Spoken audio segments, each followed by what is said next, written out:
ప్రభువునందు నాకు అత్యంత ప్రియమైనటువంటి వాళ్ళారా, మన ప్రభువును రక్షకుడినైనటువంటి యేసుక్రీస్తు వారి యొక్క శుభనామములో మీ అందరికీ నా హృదయపూర్వకమైన శుభములు వందనములు తెలియజేయుచున్నాను. ఉదయకాల సమయంలో దేవుని వాక్యాన్ని ధ్యానం చేసుకుందాము. ఈరోజు వాక్య ధ్యానము కొరకు మనం తీసుకున్నటువంటి లేఖన భాగము న్యాయాధిపతుల గ్రంథము 5వ అధ్యాయము 31వ వచనం చదువుకుందాం. యెహోవా నీ శత్రువులందరూ అలాగనే నశించెదరు. ఆయనను ప్రేమించువారు బలముతో ఉదయించు సూర్యుని వలె నుందురు.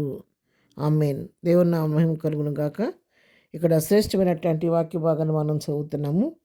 ఆయనను ప్రేమించువారు బలముతో ఉదయించు సూర్యుని వలె నుందురు.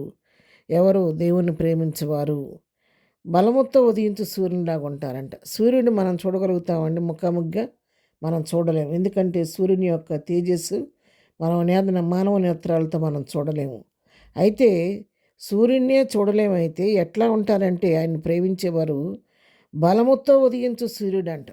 అంటే బాగా తీక్షణమైనటువంటి మండు టెండలో తీక్షణంగా సూర్యుడు ప్రకాశిస్తున్న సమయంలో ఎలా ఉంటాడో బలముగా ఉదయిస్తున్నటువంటి సమయం అంటది.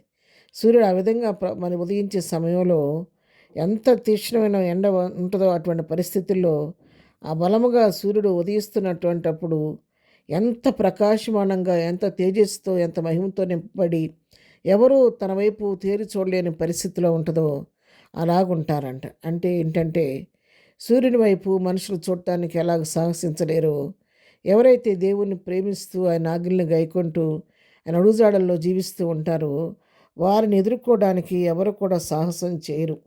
వారి వైపు చూడటానికి కూడా కొంతమంది భయపడుతూ ఉంటారు. కొంతమంది దైవజనులు, అభిషేకించబడిన దైవజనులు, ఆత్మాభిషేకంతో నింపబడిన వారు, ప్రభు పరిచర్లో బలంగా వాడబడుతున్న దైవజనులు మార్గంలో వస్తూ ఉంటే వారిని చూచినప్పుడు వారు దైవజనులు అక్కడ ఉండంగానే కొంతమంది దైవజనుడు వస్తున్నాడని చెప్పేసి మరి వారు తప్పుకొని పక్కెళ్ళిపోతూ ఉంటారు. ఒకవేళ ఎదురుపడాల్సిన పరిస్థితి వస్తే తప్పకుండా ఎంతో దీనంగా విధేయతతో వారికి మరి విష్ చేసి మరి వెళ్తారనమాట. భయపడతారు మాట్లాడటానికి, దైవజనులతో మాట్లాడటానికి. లల్లాటప్పకుండా దైవజనులు జోకులు వేసుకుంటూ పరిహాసం చేస్తూ దైవజనులు అనుకోండి, వాళ్ళతో ఎవరు ఏ భయం భక్తి లేదు. వాళ్ళని ఏ వరుస పడితే ఆ వరుసలో పెట్టి పిలిచి వాళ్ళతో చేతులు ఆడుతూ కూడా కొంతమంది విశ్వాసులు చేతులు కూడా ఆడుతూ ఉంటారు విశ్వాసులు దైవజనులతో. కానీ అలాంటి వారిని గురించి నేను మాట్లాడట్లేదు. కానీ ఒక ప్రతిష్ఠ కలిగినటువంటి నిష్ఠ కలిగిన జీవితం జీవించే దైవజనులకి సంఘస్థులు ఎదురుపడి మాట్లాడటానికి భయపడుతూ ఉంటారు. దైవజనులు మాత్రమే కాదు, ఒక మంచి విశ్వాసి ఏ లేకోకుండా, కపటం లేకోకుండా మరి దేవునికి ఇష్టలుగా జీవిస్తూ దేవుని పోలి నడుచుకునే విశ్వాసులతో అందరూ మాట్లాడటానికి సాహసించిన వారితో మాట్లాడటానికి భయపడతారు. ఎందుకంటే అమ్మో వీళ్ళు దేవుని బిడ్డలు, దేవుని వాక్యానుసారంగా జీవించే వాళ్ళు, వీళ్ళతో మనం మాట్లాడటానికి మనం తగిన వారం కాదన్న భయం ప్రజల్లో ఉంటుంది. అంటే ఏంటంటే వారిని బట్టి కాదు, కానీ వారిలో ఉన్నటువంటి దేవుడు, వారు సేవిస్తున్నటువంటి దేవుడు ఆయన శక్తివంతుడు, బలవంతుడు కాబట్టి వీరు కూడా బలవంతులు కాబట్టి వీరు దేవుని మహిమతో నింపబడి ఉంటారు కాబట్టి వీరిని ఎదుర్కోవడానికి, వీరితో మాట్లాడటానికి ప్రజలు భయపడుతూ ఉంటారు. అందుకే ఇక్కడ వాక్యం సెలవిస్తుంది, ఆయనను ప్రేమించేవారు బలముతో ఉదయించు సూర్యుని వలె ఉంటారంట.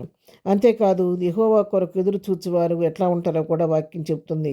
యెషయా గ్రంథం 40వ అధ్యాయము 31వ వచనం మనం చదువుకుంటే, యెహోవా కొరకు ఎదురు చూచేవారు నూతన బలం పొందుదురు, వారి పక్షిరాజుల రెక్కల చాపైకి ఎగురుదురు. మరి ప్రేమించడం మాత్రమే కాదు, యెహోవా కొరకు ఎదురు చూచేవారైతే వాళ్ళు ఎట్లుంటారంటే వారు నూతన బలాన్ని పొందుకొని ఉంటారు, దైవికమైన బలంతో నింపబడి ఉంటారు. పక్షిరాజుల వలె రెక్కలు చాపి పైకి ఎగిరి ప్రభువును సంధించే అనుభవాన్ని వాళ్ళు కలిగి ఉంటారు. కాబట్టి పిల్లరా, మనుషుల వైపు లోకం వైపు కాదు, కానీ మనల్ని గణపరిచే దేవుని వైపు మనం ఆయన బట్టి ఆయన ప్రేమిస్తూ ఆయన అడుగుజాడల్లో జీవిస్తూ ఉంటే, ఆయన పోలి జీవిస్తూ ఆయన ముఖ ప్రకాశం మనలో ప్రకాశిస్తూ ఉంటే సమాజంలో నువ్వు ప్రత్యేకమైన వ్యక్తిగా గుర్తించబడతావు. కాబట్టి ఆ విధంగా మన నడవడి ప్రభు చిత్తానుసారంగా నడిపించుకుంటూ ముందుకు సాగిపోదాం. ప్రార్థన. ప్రేమగలిగిన తండ్రి, పరిశుద్ధుడా, ఉదయకాలం మాకు ఇచ్చిన శ్రేష్టమైన వాక్య భాగాన్ని బట్టి మీకు వందనాలు చెల్లించుకుని ఆయనను ప్రేమించేవారు బలముతో ఉదయించు సూర్యుని వలె ఉందని వాక్యం సెలవిచ్చినట్లుగా మేము నిత్యం నిన్ను ప్రేమించేవారుగా, నీ అడుగుజాడలో జీవించేవారుగా, నిన్ను పోలి జీవించే అనుభవం మాకు దయచేసి ప్రభువా, నీ లోకంలో నీ మహిమ కొరకు మేము జీవించే కృప మాకు అందరికీ దయచేయండి. దినం వాక్యాన్ని బిడ్డందరిని దీవించండి. ప్రతి వారికి కూడా అటువంటి నిన్ను పోలి జీవించి అనుభవించి నీ ముఖ ప్రకాశిత ప్రతి వారిపైన ఉంచండి. ఇదనం మేము చేయి పని పాటలో రాకపోకలో తోడుగా ఉండండి. ఇద్దరు బర్త్డే మ్యారేజ్ చేసుకున్నప్పుడు నన్ను దీవించండి, ఆశీర్వదించండి. ప్రతి వారి అవసరాలు మీ నామంలో తీర్చమని, బలహీనలు ముట్టండి, స్వస్థపరచండి, దుఃఖులను వారిని ఓదార్చమని ఏసునామంలో ప్రార్థించడి పొందుకొని ఉన్నాము తండ్రి. ఆమెన్. ప్రభు కృప సదాకాలం మనందరికీ తోడే నడిపించును గాక. ఆమెన్.